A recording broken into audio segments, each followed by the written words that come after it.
Lujeng enjing pamirsa, simkuringkeun sakareun Nisa Azahra nyanggakeun wartos panganyarna dina program Berita Lembut. Poe ieu simkuring bade ngalapurkeun salah sahiji tempat wisata nu kawentar di Kota Bandung, nyaeta Bandung Zoo atawa Kebun Binatang Bandung. Anu ayeuna keur loba didatangan ku para wisatawan. Langkung genrena urang pasrahkeun ka wartawan anu tos aya dina lokasi. Mangga ka Faisal Kurniawan, kumaha kaayaan di ditu? Hatur nuhun Hansa ka Indonesia, abdi Faisal Kurniawan langsung ngalaporkeun di Bandung Zoo. Di dieu suasanana kacidaramena budak leutik nepi ka kolot. Di dinten ieu Bandung Zoo mayorgikeun sababaraha atraksi sapertos feeding time sareng edukasi ngeunaan sababaraha sato lokal. Para pengunjung acida gumbirana ningali sato-sato lokal, kawas gajah, maung, sareng manuk-manuk. Nah, ayeuna urang teraskeun we ka wartawan salajengna nu bade ngawawancara salah sahiji pagawai nu di dieu. Ka Raisya Mahran, abdi pasrahkeun.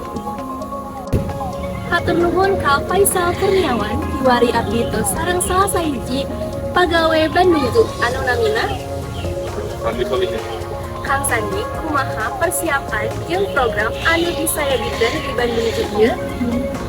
Anu mimiti program rutin setiap minggu yaitu People Talk, di mana People Talk itu ngebahas tentang satwa, interaksi sama satwa antara si pengunjung, keeper sama tim jaga. Kayak gitu. Hatur nuhun Kang Sandi, ayeuna urang teraskeun ka wartawan Risma Amelia anu bade ngawawancara pengunjung. Mangga ka Risma Amelia, abdi pasrahkeun.